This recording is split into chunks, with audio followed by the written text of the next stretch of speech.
Welcome back to the Swamp 24/7 podcast. I'm Thomas Goldcamp here with my co-hosts Blake Alderman and Jacob Rudner. We wanted to get Blake back on the show. It's been a little bit since he's been on. Obviously, a lot of recruiting going on, and we'll get to that in the second half of the show. But Blake, first off, how you been, man?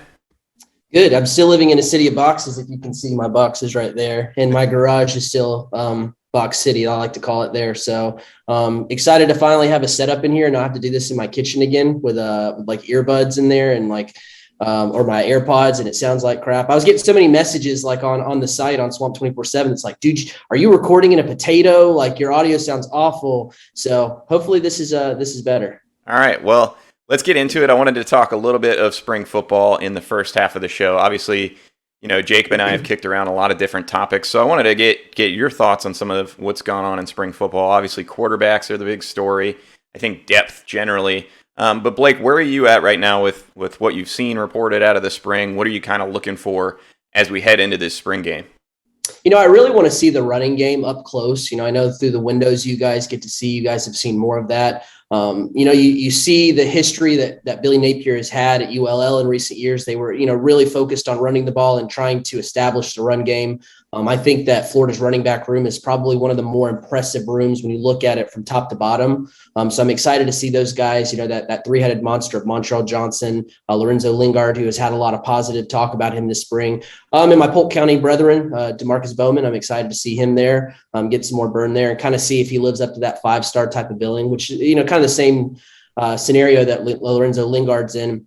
You know, I think whenever you hear Billy Napier talk, you know, from reading the coverage you guys have had and watching the press conferences, you know, the talk of depth, I think is something that I'm interested to see as well, because when you have a guy that says, you know, we have a solid idea of, you know, maybe the first and second team, but past that, you know, I think even after the first scrimmage, he said that they don't really even have a third team. So kind of seeing where those glaring needs are in more of a game type situation, because, you know, Billy Napier has said he's going to hit the transfer portal hard. His staff is going to hit the transfer portal hard. So I really want to get maybe a more ironed out idea, since I haven't seen as much practice as you guys, of where those glaring areas are. You know, I think we have an idea of where some of those areas are, but you really get a better idea of seeing in kind of the first chance of a real game like situation that the spring game brings. Jacob, let me go to you on that point.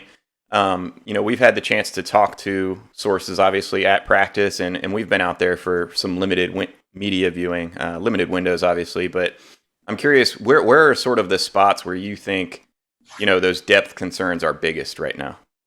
It's going to be offensively, definitely at tight end. I mean, we've discussed that several times just with the injuries that Florida's had this spring. That's a very thin room. Dante Zanders has played a major role in any tight end work that's happened. We've actually heard that he's had a good spring, but still that's a very thin room from a depth perspective.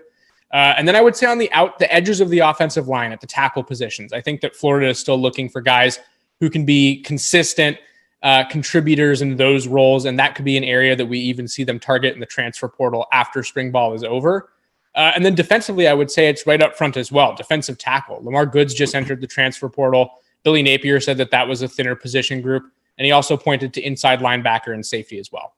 Yeah, you know, one of the interesting things about the way these spring games work, and we don't know exactly, I guess the interesting thing is we don't know how Florida's going to sort of break up the roster, right? A lot of coaches will, you know, sort of stick the first team line all on one team and then, you know, second team line on another group. Florida's been mixing personnel throughout the spring pretty routinely, I would say. So it'll be interesting to see, you know, do they take both Keon Zipper and Dante Zanders and try to work some two tight end stuff in the spring game? I think those are all interesting questions. I got to be honest with you. I am most interested to see the quarterbacks because, look, we're at Florida. There's 3 statues of Heisman Trophy winners outside. And right or wrong, Anthony Richardson was being talked about after the first 2 games last year in that same conversation of potential Heisman guy down the road. I haven't seen it yet from what we've seen this spring. Granted, limited windows. But I think that's been backed up mostly by some of the reporting that you and I have done, Jacob, speaking to sources behind the scenes. We know that Anthony Richardson can make it happen in games, right, when things are clicking. So I'm curious to see how much of, I guess, the reported inconsistency that we've heard about shows up in the spring game. You know, I wrote about it today on Swamp 24/7. Billy Napier, when we talked to him Saturday after the scrimmage, sort of said, you know, basically he didn't pile on to the quarterbacks for having a poor performance or anything like that. Didn't really give an inclination one way or the other how he's feeling about that spot. What he instead did was focus on some of those other spots, like receiver, where the depth is a little bit less fleshed out, right? Like tight end. And sort of, I think the thing that we're seeing, Jacob, is Billy Napier is kind of focused on the big picture, right? We're not hearing a whole lot of talk about individual play. And so I do think to some degree this spring game is almost a chance for some of these individual players to start to earn some recognition, right? Oh, yeah, there's no doubt. I mean, I think that by nature, Billy Napier tends to avoid talking about individual performances. And I think that there's two reasons for that. I think one, he really is just trying to familiarize himself with this roster. And like you said, there is a degree to which there's a team building aspect of just not singling guys out and focusing on the collective rather than, singling out individual players. I would also say, however, though, that I don't think that he's one to really easily give out praise. I think it takes a lot to earn a good job or an attaboy from Billy Napier. And we know that because even in the 15-minute windows that we've seen, I've only heard him actually directly commend an individual player a handful of times, maybe 3 or 4 instances of that. And so I would say that there's probably a degree to which he just doesn't feel as though there are any individuals worthy of singling out yet. And that's not to say that the people have been bad or the team has performed poorly by his standards, but they just might not be at a point yet where he's willing to go in front of the media and say, this is a standout performer, because that puts that person on another level. And I don't think that he's the type of coach who's going to be willing to do that very easily. It's going to take a lot in order to individually talk about one player. Yeah, I agree with you on that. Blake, I'm curious, kind of shifting gears a little bit towards staff, because Jacob and I have talked a lot about sort of the structure that Napier's built. And I know that, you're involved on that sort of from the other side with recruiting and talking to kids and hearing how their visits went.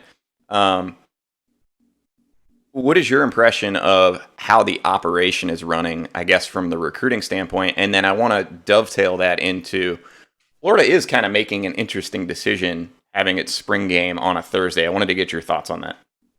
I think from a recruiting standpoint, when you look at the staff, whenever you have so many people designated for positions, and then it's even kind of like a tree with different branches. So each position has different personnel involved in there. I think one of the things that, you talk to the offensive linemen that come and visit Florida, they've come in droves so far this spring, is, not only are they impressed with the fact that there are 2 offensive line coaches on field with Rob Sale and Darnell Stapleton, but there's a strength trainer for just offensive linemen. There's a couple guys off the field that, work with the offensive linemen. So I think the attention to detail as far as having multiple people involved with the staff for position to position basis, I think is one of the things. I think offensive line is more glaring, but just the operation in general, going out to a couple visitor weekends that they've had in the past, you've seen a couple, maybe a position coach outside, outside the football offices waiting for a recruit to arrive with their family. But with this staff, you can easily see 20, 25 people outside just to greet each visitor. So I think that having more bodies in general and being able to make an appearance right out as soon as you get out of the car, I think is one of the things where you just have so many people excited to see you. And obviously a deep room of just different people, can facilitate that.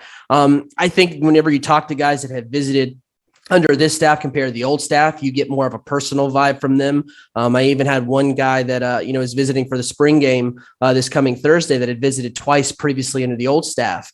He said that he went to the Alabama game this past year for Florida, and he thought that they had overbooked that game, that there were too many recruits there that weren't, able to get the time around the staff. And he said that, he wasn't getting as much time around the staff as he wanted, but he did see like an underclassman 2025, 2026 type of guy that was getting all this time around the coaching staff. And he's kind of sitting there thinking like, man, he was a 2023 guy. And granted, that was the 2022 class, but, yeah, that matters. That's the next class up, and that matters. And I don't think that you would see things like that from this staff, because I think that you would more likely see them prioritize a guy that's coming up more as, being those upperclassmen types. But I think just having so many people there to be able to handle those types of big visitor weekends, I think is going to be more prevalent. You've had a lot of guys that say that they feel the staff is more geared towards recruiting. They talk to guys more. And I've even heard that Billy Napier wants to take, let's say you have, Jimmy 5-star right here, that they're going to hear from at least 3 people on the staff, whether that's Billy Napier himself, who I think one of the biggest glaring differences is that he's more involved in being a head coach recruiting than the, previous staffs that I've covered. but also having multiple people, not just one guy. Maybe it's the wide receiver coach or the running back coach, whatever position you are talking to, but you have, the offensive coordinator, you have the head coach, you have guys on the off-field staff. So they make it a point to have not just one person talking to a guy, but multiple coaches, and you see them more consistently with it. I think that was one of the things under Dan Mullen where you just seen that, they throw out an offer, and they kind of just would expect the Florida logo to sell itself. And you see this staff that, they take a lot of pride in Florida. They know the brand is big, but they also put in the effort too. And I think that the biggest thing that shows that is obviously Billy Napier doing all the recruiting. As far as the game being on a Thursday for Florida, I'm interested to see how the visitor list goes out, because you would just think, I even think of myself, if I was in high school and it's, kind of the week leading up there. And, I tell my mom, hey, I want to go to Gainesville, on a Thursday night, like, where parents have work schedules and whatnot. I could probably say that I'd get a no out of that one if it was me as a high school kid. So I'm interested to see if the move is there. The visitor list that we have on Swamp 24/7 of names that have confirmed, I'll keep checking those. Jacob will keep checking those too. He's been involved in that with me as well. We'll check those names and double check them and make sure that, we have a solid idea of those guys coming in the game. Like I said, so far, it's pretty solid for a Thursday, but I'm interested to see how many of those guys actually show up, because I think it's tougher to get guys to come in on a Thursday compared to a Saturday. Yeah, and Blake, I know the last time that I talked to you on this podcast, we talked about sort of expectations for the month of March, with obviously so many high-profile visitors coming in. And, Florida, I think right now is still sitting at one commitment. So they haven't necessarily had sort of the tangible signs that recruiting's going well, despite all the comments that we've heard from recruits that you and Jacob have both reported on that seem overwhelmingly positive. And obviously the visitor lists themselves have been spectacular. I think a lot of people are looking at this spring game, right or wrong, as maybe the jumping off point for some of that activity. And we'll get into some of the actual names in the second half of the show. But I think the interesting dynamic here is obviously, Easter is on Sunday, and Florida wanted to avoid, sort of having fans pick between a traditional Saturday spring game and time with family, that kind of thing. And I also think, having it on Thursday gets Florida at least some of the spotlight. Now, the game's not being broadcast on linear TV channels. It's only streaming. So I don't know how much, a random recruit will flip on, say, ESPN and see Florida. Like, that's not going to be the case.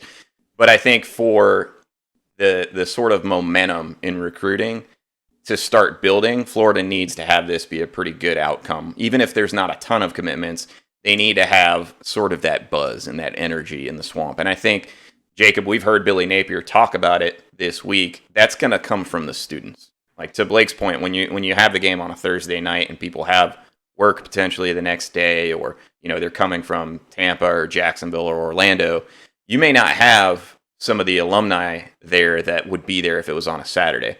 So I think, Jacob, it's really going to be a test of how well Billy Napier has been able to connect with the students and how much the students are sort of feeling the energy that when you and I are out there at practice, you can feel it with the staff. That to me is going to be interesting. What are your thoughts on that? Well, there's no doubt about that. And I would also say that there's been little doubt left in my mind that Billy Napier has done his part in trying to make sure that that's happened. Every single time we talk about the spring game with him, there's a comment about, I need people to be there. We need people in the stands. We need to pack the swamp. We got to make sure that our student athletes are in an environment where it's game-like, and that has twofold importance. Obviously, A, you want to get your players in as game-like a scenario as possible, but B, like you and Blake said, there's an importance to just having people out there and showing that they care for when you're trying to put together an impressive recruiting experience. And to my point about how I think Billy Napier has really done his part, he told us that he walked around campus and every single student he saw, he said, "Are you going to be at the spring game?" And he said that there were a lot of yeses. So you never know, really what that means. But I would say that it's a positive sign when your head coach is taking walks and having conversations with students and trying to implore them to please be at the game on Thursday. Yeah, that's definitely something that Urban Meyer did early in his tenure at Florida, was sort of the grassroots, going to sorority houses, going to fraternity houses, encouraging everybody to come out. I want to say, now I didn't do enough research before this pod, but I want to say they're doing something with fraternities to sort of incentivize them to come. I forget the exact details. I'm actually planning on writing about this later today on Swamp 24/7. So shameless plug, be sure to hit the site. But I do want to talk about the actual recruits, because I know Blake hasn't been on the show in a while. A lot of people are very interested in that. It sounds like the visitor list shaping up pretty good. So let's take a quick commercial break. And when we reconvene on the other side, we'll talk about some of the guys that are going to be in town that obviously Florida is going to push maybe some of them even towards a decision right after this break.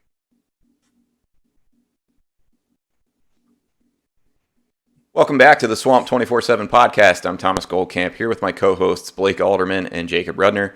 Both of these guys have been doing a fantastic job of covering recruiting for the Gators this spring, and there's been no shortage of recruiting news. So, Blake, big spring game. Everybody's looking at the commitment list. Not a lot of numbers on it right now. We talked about this, a month ago. You're going to have to give it time to play out. And when you're going after some of these high-profile, five-star type guys, a lot of them are going to wait until, if not, right before their senior year, maybe even all the way down to the early signing period. And that's the name of the game when you're recruiting at a high level, really when you're recruiting like you're supposed to recruit at Florida. So who are some of the guys, the high-profile ones for maybe the casual fans, the five-star types, who could be on campus for this spring game, and then maybe that fans need to keep a close eye on as far as starting to get this ball rolling with the 2023 class? As far as high-profile guys that are going to be there, we're still kind of at a maybe zone with some of these guys. Five-star cornerback AJ Harris is a maybe. That's not from talking to his dad, it's not a set plan to visit. It's something that they're talking about. Could possibly visit. They're supposed to give me at least a finalized idea. Maybe in the next couple of days, they're going to talk about it because they've been traveling quite a bit. I had crystal balled him. Jacob also crystal balled him. Steve Wilfong. The picks for Florida are rolling in on him. And he was at Florida back in March. Has visited also in January. Florida's kind of been trending for him. Coming out of that last visit to Florida last month, it seemed like Florida had taken the edge there. Coming back again, I think that's a guy to keep an eye on as far as, those five-star top tier types of guys. Some of these guys are getting their first ever visits. I think if I could pick someone else who, I would put on commitment watch, even though I think it probably stretches into June, is maybe four-star running back Trey Webb. He's a guy that, coming off of I think a second visit to Florida this year, back the first weekend in April, really had a lot of buzz coming out of Florida on that one. From speaking to him after that visit to Florida, it certainly seemed like Florida was the team to beat. But he's talking again, like I said, about taking some official visits in June. So those are two guys just kind of off the top of my head. I think that in general, Florida's got a lot of guys. If a four-star offensive lineman Peyton Kirkland comes back to Florida, or a four-star defensive lineman like Darrell LeBlanc, who is planning to be back at the spring game, I think that those are guys that if you maybe get a wild feeling or if something changes, maybe. But those guys have a July 23rd commitment date set. So I would think probably not on those guys as far as the spring game, but certainly encouraging getting them back, especially a guy like Darrell LeBlanc, who, it's kind of a funny joke that I've seen on the site or on Twitter, is that, I think he's been to more spring practices than Ventrell Miller this year since he's had that class schedule. He's a guy that I think it's 5 or 6 visits he's pushing now to Florida in general. So he's definitely been a regular, at least since the new staff got there, he's been a regular visitor for them. Jacob, who are some of the guys that you've had a chance to chat with this spring, and what's your impression of sort of where Florida's at with some of those guys? Yeah, I think the first thing I'll say, like Blake had mentioned, it remains kind of up in the air on who's actually going to be at the spring game on Thursday. So my comments don't necessarily mean that these guys are going to be there, but rather that Florida is heading in a good direction. First guy is offensive lineman Naji Harris, 4-star lineman. Florida feels really good about that recruitment, and just based off what Blake and I are hearing, it sounds like Harris might feel really good about that one as well. That's somebody whose recruitment could drag out a little bit longer as well. We're not entirely sure. He is one of the guys who's a little bit harder to get in touch with. But I would say that that's trending in a pretty positive direction. There have been, I would actually just broaden this out to offensive line recruiting in general. I think that Rob Sale and Darnell Stapleton have done a pretty solid job, widely speaking, of staying in touch with recruits, of targeting the guys that they like. Tyree Adams is somebody who just visited out of Louisiana. I think things are headed in a really good direction for the Gators with him. Obviously, with any Louisiana recruits, LSU, if they're interested, just a hard to beat competitor, and he does have an LSU offer. So that's one that, could be interesting to watch. I'll circle back to Trey Webb. Blake, you and I both have crystal balled him to Florida. I think that's headed in a good direction. And yeah, I would just echo the guys that Blake had mentioned. Those are pretty much the standouts at the moment. And it'll be interesting to see, like we talked about in the first half of the show, who turns out on Thursday. And we'll have Blake on the field to really get a scope of the attendance. And that'll be important because I think that Florida can actually take a really positive step with guys on campus showing what they have in fan support, like we talked about, how that's going to be really important, and just kind of staying in contact. And like Blake had mentioned already, one thing that the staff has done really well, and we've heard this from recruit after recruit, is the consistency of communication. It is, some guys it's every day, some guys it's every other day. And then when they get them out onto campus, it is an extensive tour where they're talking to and meeting at least 3 staff members consistently. Sometimes it's more. And that we've got a lot of positive feedback on. So there aren't a ton of names other than the guys that I mentioned that I would add to the list that Blake had mentioned right now, but there's a lot of important stuff to watch for when we get to the spring game. Blake, sort of circling back around to what we talked about on, the last time we had you on the show, and in terms of setting expectations, obviously everybody's going to focus on the commit list, right? Sure. And having a low number there right now, I think is going to concern some people. Do you have any level of concern with that right now? I guess the reason I ask is because I think recruiting momentum is so important, right? And a lot of times you'll hear people talk about getting that QB in the class as sort of the beginning building block of a class. It's usually your bell cow. It's usually your bell cow. Florida doesn't have one yet.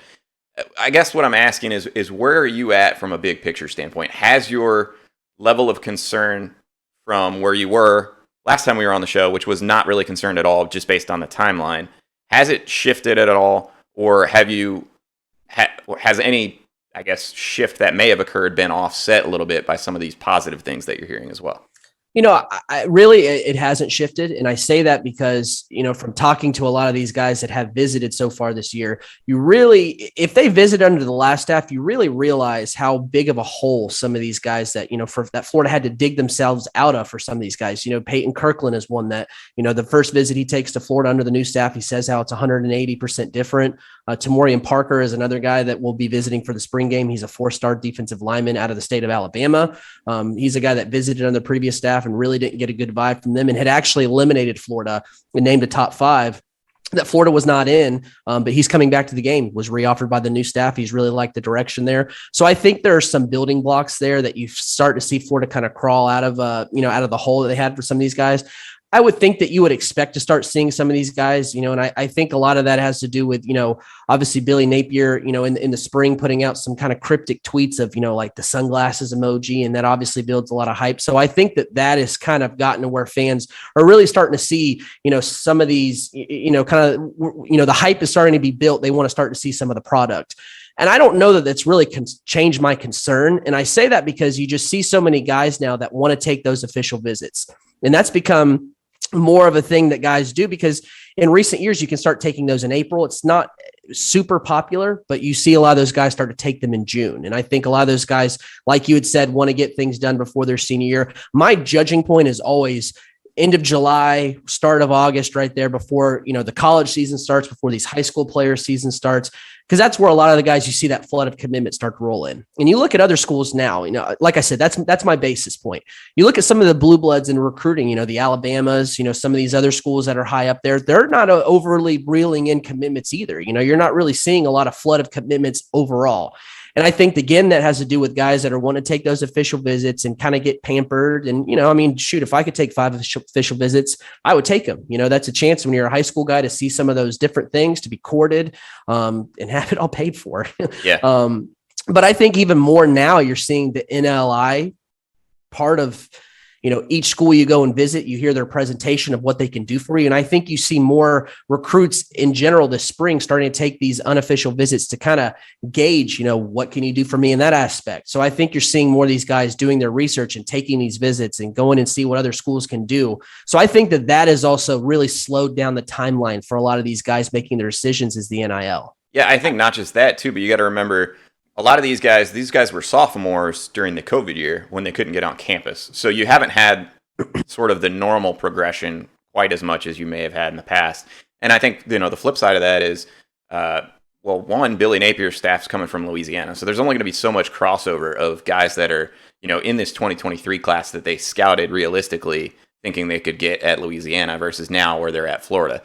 So right. I do wonder too, and I want to ask both of you guys this, and I'll start with Jacob.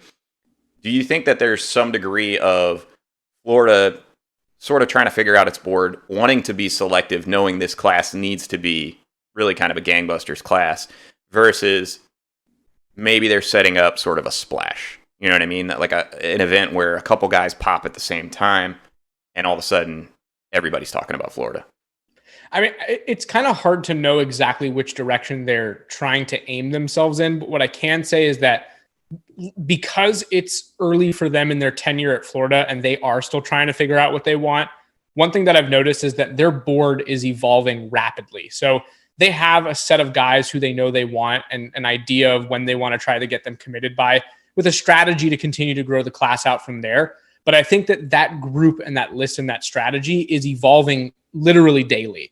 I think that it depends on who's coming out onto campus. It depends on the conversations that they're having and how they're feeling. And, if they're feeling warm about one kid one day, that could change the next day. And I know for a fact, based on conversations with sources within the program, that that's the case quite often. There are a lot of guys who they're recruiting who they will feel great about, and then the next day feel terrible about based on a tweet that the kid put out or something that the kid said to the program behind the scenes. And that alters the strategy and the view of how they want to approach things based on to what you said. The other thing that I'll say with NIL, there are plenty of families who aren't going on the record saying this, but I can say that there are plenty of families who are looking at that considerably. It's a massive factor in their recruitments. And I think that we actually had an opportunity, and we talked about it on our last podcast, Thomas. We heard about how much Florida knows that. They are accounting for that in a big way, and they're making a considerable part of their programs behind the scenes staffing dedicated to making sure that recruits are feeling that they care and know and are educating themselves about NIL.